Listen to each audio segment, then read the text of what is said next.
सैध' खालामनो आपिल खालामदों आं बेनि मिनिंखौ बुजियाखै होनो थाखाय कन्ट्रेक्टरफोरनो बिल होनो थाखाय इभिनिं मोनाबिलि समाव गोदान मोनसे भिडिअ गोदान मोनसे आपडेट लाना फैलायबाय नोंथांमोननि थाखाय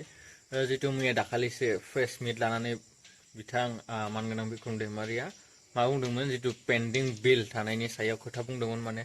पेन्डिं बिल थानायाव माने हाइकर्ट केस होनानै दोननाय बिनि सायाव खोथा बुंदोंमोन बिनिफ्राय बिनि एगेन्स्टआव मा जितु जोंहा मानगोनां बिथां इउजि ब्रह्मआ बिनि एगेन्स्टआव रिप्लाइ होफिनदों आरो फिन खेबसेबाव मा बिथाङा आरो बिक्रम दैमारिया मा बिनि एगेन्स्टआव आरो रिप्लाइ होफिनदों आरो नोंथांमोना फुल भिडिअ होनो थांगासिनो दं बिनि सायाव माबेसे बाथ्रा दान्थेलायनाय रखम जालायदों नोंथांमोना भिडिअखौ नायना ला बिनिफ्राय अब्लानो बे भिडिअनि गेजेरजों नायबानो बुजिनो हागोन लोगोफोर आं फुल भिडिअ होनो थांगासिनो दं मा होनो बे दैमारिया मा होनोमोनलाय बिक्रम दैमारिया कन्ट्राक्टर एस'सिएशननि लिडार दिनै प्रेस मिट खालामनाय एपिल खालामदों जायफ्रा पेन्डिं बिल मोनाखैमोन बिसोर हाइकर्टआव केस होदोंमोन आरो बे केस होनाय कन्ट्राक्टरफोरखौ केस उइथड्र खालामनो आपिल खालामदों आं बेनि मिनिंखौ बुजियाखै खारन केस होबाय केसआ मा जाजमेन्ट होयो बे मथे पेन्डिं बिलफोरखौ होजोबोबानो बे केसफ्रा डिसमिस जायो आरो बेबायदि केसआ स्टेट गभर्नमेन्टनि एगेन्स्टआवबो जायो दा आपिल होलायनायनि मिनिंखौसो आं बारा बुजियाखै आरो मोनसे जिनिसखौ आङो बारा मोजां मोनाखै दा बिथांमोननि जि फार्स्ट स्टेप दा कलेजफ्राव जि गभर्निं बडि दंलाबायो बा हाई स्कुलफ्राव हायार सेकेन्डारिफ्राव एसएमसि दंलाबायो बिसोर मोनसे गभर्नमेन्टनिनो नटिफिकेसनजों बेफोरखौ दानाय जायो आरो मोनसे टार्म थायो डिउरेसन जेनेबा सोरखौबा 5 बोसोरनि थाखाय दादों खिन्थु बे टार्मा जोबनो 3 मास बा 4 मास 5 माससोल' सेसन हाबा सोनाबा आरो बेखौ पलिटिकेल सिटुवेसना चेन्ज जादों होननानै गभर्नमेन्ट गोदान फैनाय लोगो लोगोनो सिफायला जोबनानै गोदान जि जिबि दानो नागिरदों मादों बे जिनिसफ्रा ट्रेडिसनफ्रा मोजां नङा मानो होनबा थांनाय प्रमद बर'नि दिनाव प्रमद बर'आ मिउनिसिपालिटिखौबो सिफायाखै टार्मखौ कमप्लिट खालामनो होदों मोनफ्रोमबो मिउनिसिपालिटिखौ स्टेटिउटरि नन स्टेटिउटरि बडिफोरखौ गावनि टार्मखौ कमप्लिट मावनो होजोबदों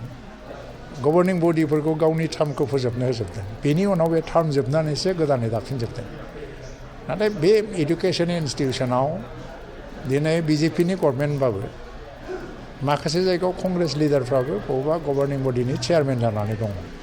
थ' बे मोनसे इडुकेसन इन्सटिटिउसनसो दा बेफोरखौ मानो मावदों बेखौ मावनो नाङामोन खिन्थु मावबाय जेला आफस'सबो गैया जेबो खारन बेखौ मोनैनि थाखाय सोरहाबा बिराद गिदिर लस जायो बे नङा खिन्थु बेफोर राजनितियाव मोनसे इनटलारेन्स बा मोनसे प्रतिशत परायन बादि जानो नागिरो जिहेतु 1 मासल' जाबाय बिपिएफ गभर्नमेन्ट जानाया नाथाय हाग्रामा महिलारि बिथांखौ टयटा भेरिफायार आंहा पार्सनेल मेटाराव बेखौ पार्सनेल मेटाराव बुंनांगौ गैया बेखौ रायजो मानगोनां इउजि ब्रह्म सारनिसिम आंनि गुरै मोनसे फोरमायहरनाय आं बुंदों हाइकर्ट केस खालामनानै जायफ्रा बिल लानो नाजादोंमोन बिथांमोना खस्थ' खालामनानै आरो थाखा फैसा गारनानै केस खालामनानै बिल लानांगौनि गोनांथि गैला होननानै बुंनाय जादों मानो होननानै बुङोब्ला हाग्रामा महिलारि सारा जेफोर पेन्डिं बिलफोर दङ लाइबिलिटिसफोर दङ बेफोर खामानिनि गोजाम बिलखौ होनो थाखाय कन्ट्रेक्टरफोरनो बिल होनो थाखाय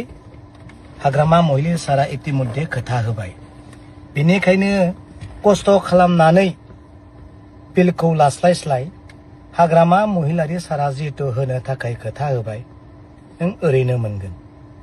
आरो सोरबा जुदि बिल हाग्रामा महिलारि सारा होनाय बिलखौ जोंनो नाङा होननानै जुदि हाइकर्टनि सारा लायोब्ला जोंहा बेयाव बुंनांगौ गैया खस्थ' दा खालामनानै दा ला होननासो बुंनाय जादों गोदो मानगोनां प्रमद बर' सरकारा फैनाय लोगो लोगो बिथांनि सरकारा फैनाय लोगो लोगोनो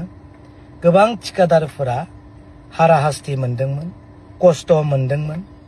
हाइकर्ट खालामनानैसो बिल लानांगौ होननानै बुंनाय बायदि बे लामाखौसो दिन्थिहरदोंमोन गोबां कन्ट्रेक्टरफोरा हाइकर्ट खालामनानैसो लिस्ट खालामजादोंमोन आरो क्रन'लजिकेल लिस्ट हाइकर्टनिफ्राय बानायनासो मोननो गोनां जादोंमोन प्रमद बर' सारा ओरैनो रावनोबो बिल गोजाम बिल मोनसेबो होआखै दा बेखौनो आं बुंनो सानदों जायफोरा बिल मोननो गोसो बिथांमोना थाखा फैसा आरो खस्थ' खालामनानै बिल लानायखौ लुबैयो ना ओरैनो हाग्रामा महिलारि सारजों बै केसखौ उथायनानै दैखांनानै बिल लानायखौ लुबैयो गावबा गावनि खोथा बे स्पष्ट जाबाय। नैथियाव आं बुंनो नागिरदों हाग्रामा महिलारिनि समाव दानानै होलांजानाय सेन्ट्रेल सिलेक्शन बर्ड जोंहा जितु बर्ड दङमोन कमिटिफोर दङमोन बिथांमोना सरकाराव फैनाय लोगो लोगोनो प्रमद बर' बिथाङा सरकाराव फैनाय लोगो लोगोनो बै CSB बर्डखौ बिथांमोना फांसनलेस खालामदों जायनि थाखाय CSB गैयिनि थाखायनो गावसोरा गोरोन्थि मावनानै लानायनि थाखायनो 4 बोसोरनिबो बारा 3rd ग्रेड 4th ग्रेड आरो 3,000निबो बारा 3rd ग्रेड 4th ग्रेड ओरैनो लांदां जानानै थानाय मासियाव साकरि सोनो हायाखै। नोंथांमोना भिडिअनि गेजेरजों नुखाबाय बिसोरो मा बुंदों बेयो मा बुंदों माने बेनि सायाव बे बिदि बुंलायलायनाय जादों। नोंथांमोना भिडिअखौ नुखाबाय बिनिफ्राय भिडिअखौ मोजां मोनदोंबा लाइक खालाम कमेन्ट खालाम बिनिफ्राय चेनेलखौ गोदान साबस्क्राइब खालामनानै लोगोफोर अननानै बिनिफ्राय गोदान आपडेट मोनबाय थानो थाखाय ना बेफोरबायदिनो आरोना।